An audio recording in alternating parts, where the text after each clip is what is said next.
Hey guys, subscribe for daily content. And if you're shopping for gear, make sure you check out the description for the newest items at some of the very best online retailers.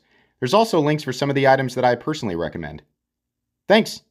What's going on YouTube? Metal Complex here, and today I've got a short little knife review / knife overview to share with you guys. This is the Kizer and Mikey Carlson Sub 3 OBK. It's one of those knives that kind of falls above budget territory, but below what we generally consider to be premium territory. And honestly, I think it does a pretty good job. I'm going to link this knife right down in the description. It does help my channel when you use those links, but that's entirely up to you. Thanks to Kizer for sending this in. Thanks to my patrons for supporting me.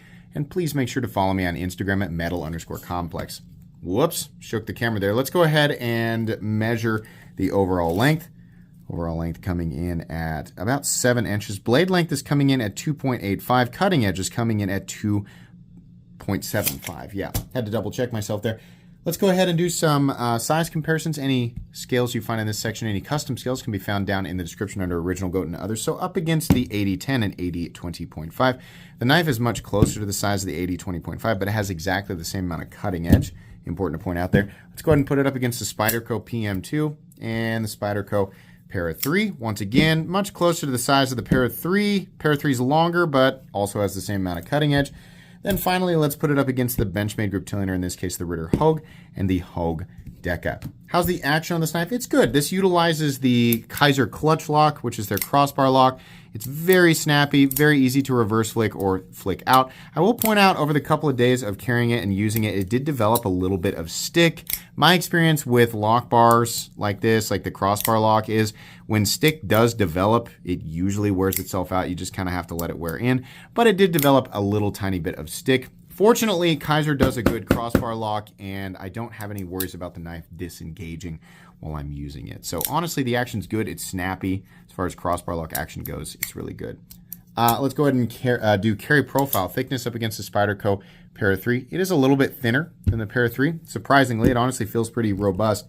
Length and height up against the PM2 and Para 3. You can see, and by the way, that might be thrown off just a little bit because it's chamfered. So when I say a little bit, I mean just a little bit, right? Not here, but you have to consider the whole thickness of the knife. Length and height up against the PM2 and Para 3. It's going to carry very similarly to the Spyderco Para 3. Not quite as tall, definitely smaller than the PM2. What are the materials? We're looking at aluminum liners, and then we have, scales, and then we have nested steel liners on the inside. And then we have a coated, not DLC coated, it's probably similar to paint, Cerakote at best, probably paint, 154 cm. Which is fantastic. That's a steel that I very much love and I think is very appropriate at this price point.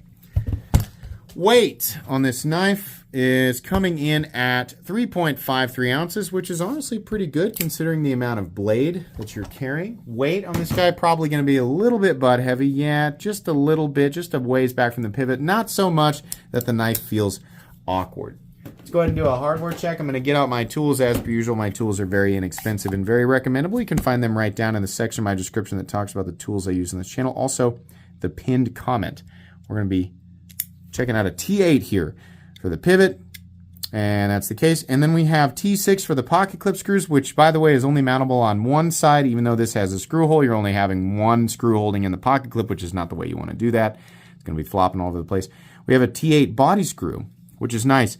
Most likely when you take the scale off, because these are, did I say they were, yeah, no, that's wrong. These are nested liners. So, I mean, I was right originally, but I was going to say there's another screw in here. Most likely the backspacer is lipped in somehow, which is why they're getting away with just one screw in combination with the pivot. Very minimal hardware, especially for a crossbar lock design. Even if there is another couple of screws in there hidden somewhere, that's still very minimal. As long as you have the right tools for the job, you should be good to go. But keep in mind, this is a crossbar lock, meaning it's a little bit more finicky to take apart and put back together than something like a liner lock with pillar or sandwich construction. You're going to have to, in some cases, hold this back, assemble, hold it down, screw something in, push a pin through, right? If you've done it before, you know it's a little bit, right? Just be careful. You'll get through it. It's not as easy as a liner lock or something like that, a simple construction, but it's absolutely doable. Let's go ahead and measure blade stock thickness, and then we'll get into the meat and potatoes here. Blade stock thickness on this knife is coming in at 109, 108 thousandths. Definitely on the thinner side. Okay, meat and potatoes time. You know what this knife reminds me of? Not completely, but in a lot of ways, it reminds me of the Benchmade Griptilian, right? There's a little bit of similarity in the handle profile and blade profile to the Ritter Hogue, which is also of course, very similar to the Benchmade Griptilian. But the reason I like this is because it's in between the size of the full-size Griptilian and the small-size Griptilian, which I know a lot of you handled the full-size and go, this is a little bit too big. And then the little one was like, yeah, it's a little bit too small. It's kind of really nails that in-between mark. And the amount of ergonomic room and the amount of ergonomic comfort, the lock-in right here, it's absolute lock-in. You might be a little ways from the cutting edge, but man, it does feel safe and secure back here. And the pocket clip is right there at about the 50% line, but it's flat here. There's no bill going up into your hand, so it's not bad. I still wish it was a little shorter, but it's not bad at all. Honestly, really comfortable, very easy to manipulate, very natural. Like the whole knife feels very classic. There's a nice thumb ramp here with some meaningful jimping.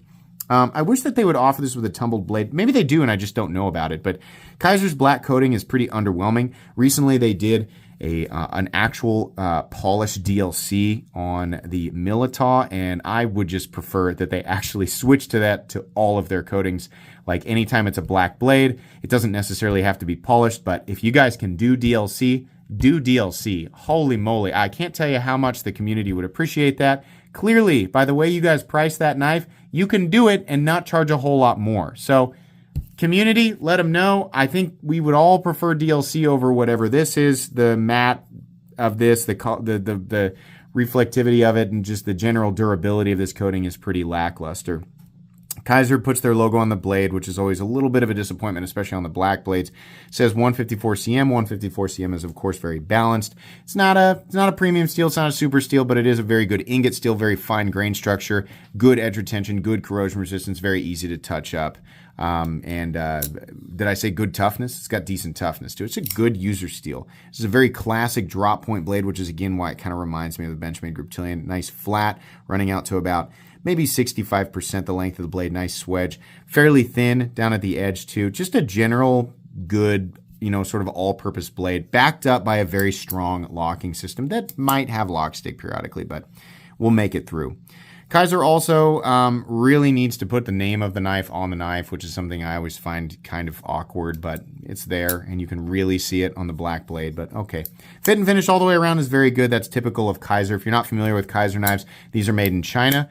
But when I say made in China, I mean the high quality end of China. You can buy super duper crappy knives made in China, just like you can in any country.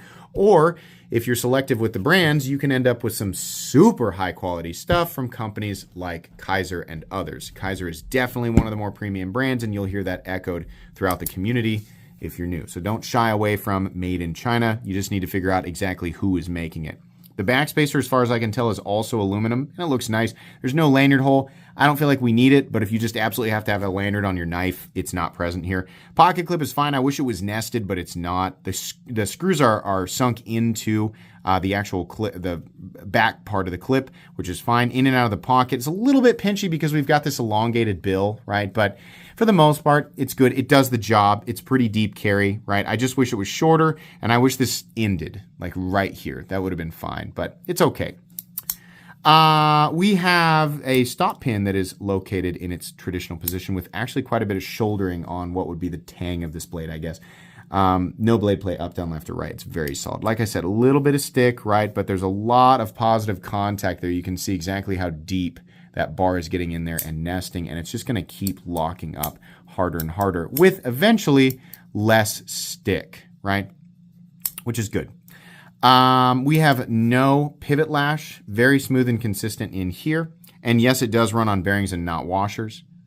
As far as the detent goes on a crossbar lock, this does feel high quality. It doesn't feel sloppy or like it's going to fly out for no reason. And then centering, I believe, is spot on. The Sub 3 OBK comes in at $89, considering we are looking at some nice aluminum, some nested liners, a crossbar lock, and a 154 cm blade with really good overall fit and finish. It does sort of meet the criteria to cost more than a budget knife. We generally don't see this exact build under $75. Some companies are coming a little closer. Kizer is one of them with a lot of their other models, but I think they're still doing a really good job of getting that value feeling in this really weird territory. I think there's a lot of people out there who would agree with me that the weirdest area for pricing in the knife world is between $75 and $150. It's really difficult for a model to be released that feels like a one and done, evergreen, right, perfect value knife. It seems like a lot more of those are either under $75 or over $200. But this is a good option. It's not like this legendary, like, oh my gosh, it's going to go down in history, right? But I think they did a good job pricing it, and it feels good. It feels like a tool, right? The people who picked this up, especially people who I think thought the original Griptilian was too big and the mini Griptilian was too small, I think you'll actually really love this. This is absolutely an excellent knife, but Kizer, you really, just like a lot of other companies who release crossbar locks, these are ambidextrous locking systems. It is borderline stupid to not put a clip on both sides. And you guys, you have a symmetrical clip on this. Why? Come on, one more hole. One more hole. Put that on a t-shirt. It's just silly. Come on. Outside of that, right-handed people, you're not going to have a problem with it. Left-handed people, you're completely and totally left out unless you just want to carry this knife in your right-handed pocket, which is, I would imagine, what you normally do, right? But come on, Kizer, just make it easy on people. Drill one more hole. That's all you got to do.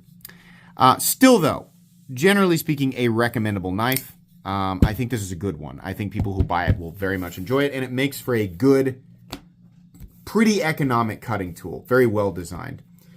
Please make sure to follow me on Instagram at metal_complex. If you enjoyed this video, leave a like. If you'd like to check out my other content, I do, of course, have lots of videos of knives that are either expensive or inexpensive that I do or don't like, so check those out. And if you enjoy all my content, go ahead and click on that Metal Complex logo right there and subscribe, because there's definitely more coming. Thanks again for watching, everybody, and have a great day.